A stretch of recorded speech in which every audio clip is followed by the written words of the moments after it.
De l'actualité sur Télé 50, merci de nous y rejoindre. Le président de l'Assemblée nationale, Aubin Minakou, le ministre des Affaires étrangères, Raymond Tchibanda, quelques députés nationaux ainsi que d'autres personnalités congolaises ont échappé mardi à un crash. L'avion du gouvernement congolais qui les ramenait de Dakar, où ils ont participé au 15e sommet de la francophonie, a connu un déséquilibre alors qu'il était en plein vol. Un communiqué lu au cours de la plénière de l'Assemblée nationale mardi indique que ce déséquilibre était causé par la déflagration d'un hublot. Les détails dans cet élément que nous propose Grâce Salam Bouchako. L'avion qui était apparemment en bon état a échappé de justesse à un crash. En plein vol, à haute altitude, l'un de deux plexiglas de loup blanc a explosé, entraînant ainsi le déséquilibre de l'appareil dans lequel voyageait le président de l'Assemblée nationale Aubin Minakou, le ministre des Affaires étrangères Raymond Tchibanda, quelques députés nationaux ainsi que d'autres personnalités congolaises. Ces derniers revenaient du 15e sommet de la francophonie à Dakar. Pour éviter la catastrophe, le pilote a décidé de faire immédiatement demi-tour vers la capitale sénégalaise où il est parvenu finalement à poser l'appareil avec ses occupants sains et saufs. L'irréparable n'est pas arrivé, mais cela ne dédouane pas cependant le ministre de Transport et Voies de Communication. Justin Kalumba est invité à l'Assemblée nationale par les députés Jean-Claude Wemba pour fournir des explications techniques en rapport avec cet appareil que le gouvernement avait acquis tout récemment.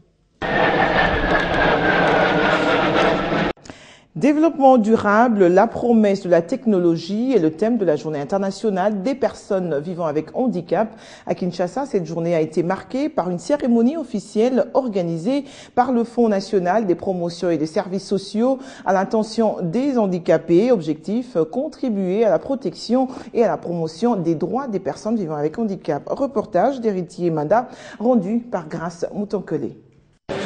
Nous sommes en train de chercher du travail. De plus en plus, il y a des personnes formées, mais le marché n'est pas ouvert. Beaucoup de personnes chôment, sont en train de chômer, mais pourtant, il y a des compétences qui attendent. Ces cris d'alarme prouvent à suffisance toute la grande problématique qui existe autour des conditions de vie et sociales des personnes vivant avec handicap en République démocratique du Congo. Nous avons assez de besoins. Voilà les besoins primordiaux pour aujourd'hui. Le financement des états de lieux sur la situation des personnes handicapées qui aura lieu ici à Kinshasa. Donc nous demandons au gouvernement tout simplement de libérer ces financements afin que la situation des personnes handicapées soit discutée, soit échangée pour leur bien-être. Selon le rapport conjoint de l'Organisation mondiale de la santé et de la Banque mondiale 2012, plus d'1 milliard de personnes vivent avec un handicap dans le monde sous une forme ou une autre, soit environ 15% de la population mondiale. En RDC, hormis les troubles chroniques invalidants comme le diabète, les accidents de circulation, les catastrophes naturelles, les maladies endémiques, les différentes guerres et conflits au pays contribuent aussi à l'accroissement de leur nombre. C'est dans cette optique que la République démocratique du Congo avait ratifié depuis le 7 juillet 2013 à la Convention relative aux droits des personnes handicapées et protocole facultatif. Nous devons d'abord faire une enquête, une collecte de données sur le handicap dans notre pays. Nous devons savoir les causes de discrimination, les causes des barrières, les causes de leur précarité. Et de ces causes, nous devons maintenant donner des solutions.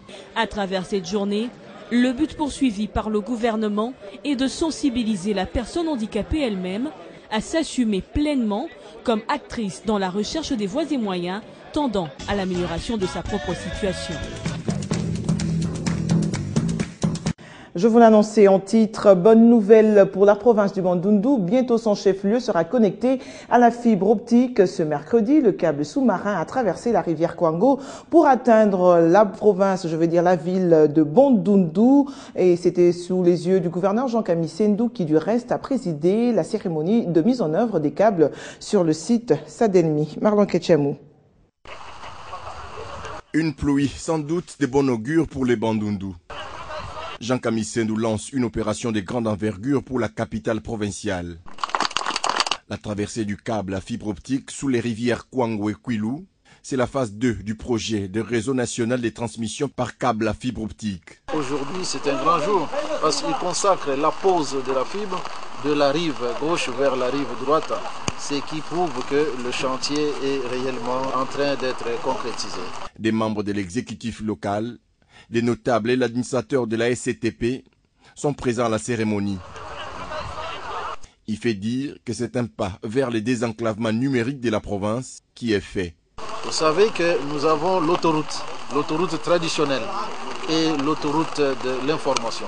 Peu avant cette manifestation, Jean Kamisen s'entretenait avec des experts chinois conduits par Placide Mbatika de la Société commerciale des postes et télécommunications. C'est dans approximativement 2 mois, a-t-il rassuré, que les Bandundu sera totalement connectés à la fibre optique. On va parler cette fois de la visite récente du président du conseil d'administration du Centre régional africain d'administration du travail, CRADAT, Modeste Bahati Lukwebo, s'est rendu à Yaoundé pour palper du doigt les réalités de cette structure qui assure la formation des inspecteurs du travail, les contrôleurs du travail, les directeurs des ressources humaines et d'autres cadres de l'administration publique. Alain Lino Mwamba. Il est parmi les rares PCA du Centre régional africain d'administration du travail, CRADAT, qui en fonction ont effectué une visite au siège ici au Cameroun, dans la ville de Yaoundé, et s'imprégner du fonctionnement de ce centre de portée régionale. Sur place, durant ce séjour, il va déployer d'intenses activités, à l'exemple de cette visite des installations, le contact avec les enseignants et les apprenants du CRADAT et séances de travail avec le personnel administratif. Constat, le centre fonctionne normalement et grand travail est abattu. Selon lui, le personnel est dévoué à la cause de la formation professionnelle, mais aussi à la formation post-universitaire. Dans son agenda, il a eu à présider la cérémonie de remise de diplômes aux étudiants en fin de formation au CRADAT et des médailles aux salariés du CRADAT qui se sont distingués dans les loyaux services rendus à ce centre. Donc nous avons fait le tour et nous avons profité de l'occasion pour visiter le centre. On y a trouvé un centre qui est très bien tenu, bien dirigé. Modeste Bahati a à cette occasion lancé un appel aux 18 pays membres du CRADAT d'honorer leurs engagements en payant leurs cotisations pour permettre à l'organisation de bien fonctionner en vue de parachever l'œuvre grandiose mise sur pied par le chef des pays membres. Tout se passe bien jusque-là. Ce qu'il reste à faire, c'est qu'on puisse appeler plus de contributions des États pour que les centres puissent rayonner davantage. Modeste Bahati est à la tête du CRADAT depuis le mois de mars 2014. Il a été élu à l'issue de la 38e session tenue à Kinshasa. Il est reconnu comme l'un des rares présidents du conseil d'administration qui ont milité en faveur de l'amélioration des conditions de travail du personnel. Revenons à Kinshasa pour parler justice. La cour militaire de Kinshasa, Gombe, a condamné des prévenus, les uns à 10 ans de prison et les autres à la peine capitale. Ces derniers ont été condamnés pour faits de viol, extorsion, meurtre et détention illégale d'armes. C'était au cours de l'audience foraine de mardi dernier au centre pénitentiaire de rééducation de Kinshasa. Retour sur l'audience dans ce récit de Nathalie Bakankingesha. Ce procès en appel à la cour militaire de Kinshasa-Matete, siégeant en foraine au CPRK, ex-prison centrale de Makala, est une affaire en continuation qui met en cause le ministère public, organe poursuivant, la partie civile et les prévenus. Ceux derniers ont été condamnés au premier degré, les uns à 10 ans de servitude pénale principale et les autres à la peine capitale. Le verdict du premier juge à l'encontre des 6 accusés concernait les infractions de viol, extorsion, meurtre et détention illégale d'armes de guerre.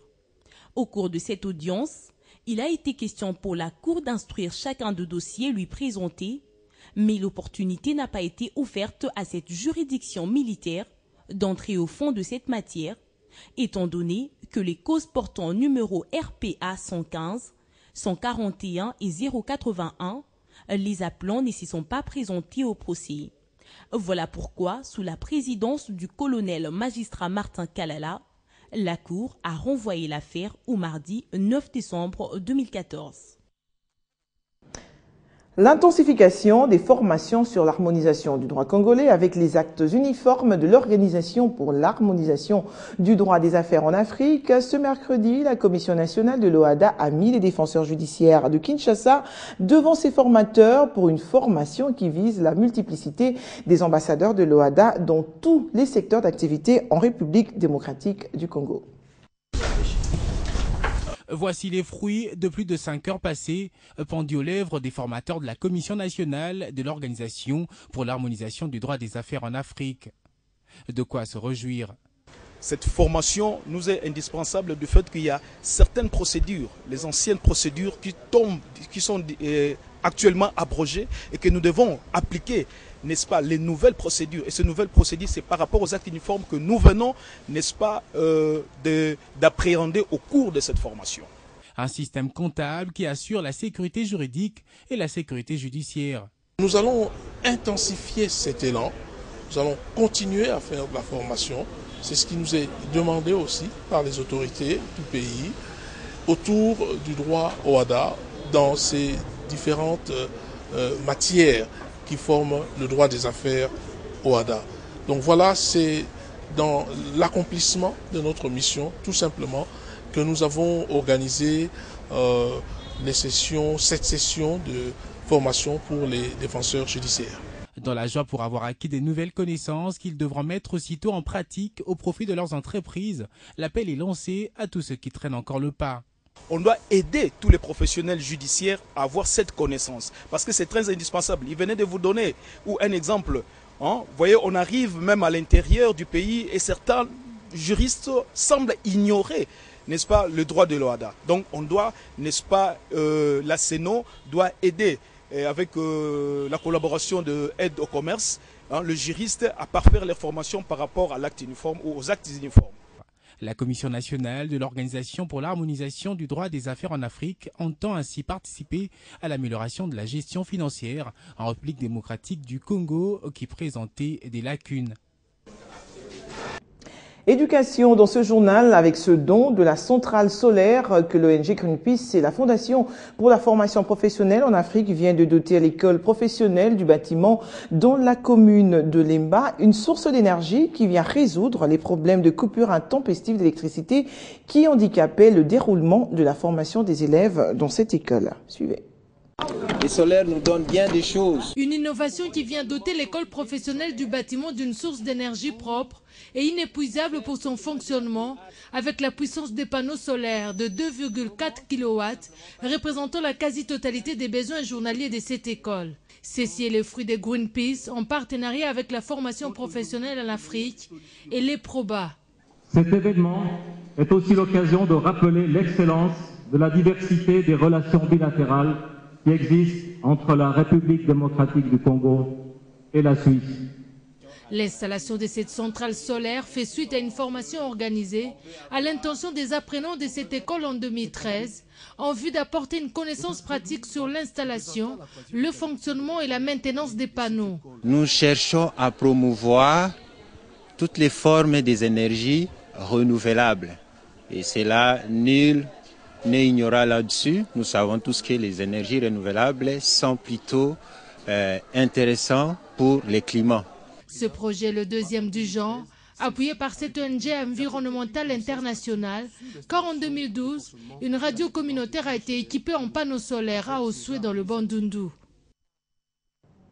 Rendons-nous au Sud Kivu pour parler de la conférence budgétaire exercice 2015 qui vise le renforcement du système de gestion des finances publiques dans cette province et au cours de laquelle seront présentés les projets de décision budgétaire des entités territoriales décentralisées. Pour le gouverneur Marcelin Sichambo, c'est peut-être le budget participatif qui éviterait la guerre à sa province. Il s'agit d'un nouvel effort que le gouverneur Marcelin Sichambo déploie dans la matérialisation des réformes des finances publiques au Sud Kivu. L'organisation de cette conférence budgétaire exercice 2015 vient répondre à l'impératif économique, celui de renforcer le système de gestion des finances publiques. Au cours de ces assises seront présentés les projets de décision budgétaire des entités territoriales décentralisées. Le gouverneur de province Marcelin Sichambo a insisté sur le fait que les commissions budgétaires de différents ETD doivent respecter scrupuleusement les dispositions légales en la matière, car le projet d'intégration de budget de ces entités territoriales, dont celui de la province, s'en inspirera. Nous sommes même devenus le modèle pour beaucoup de pays africains.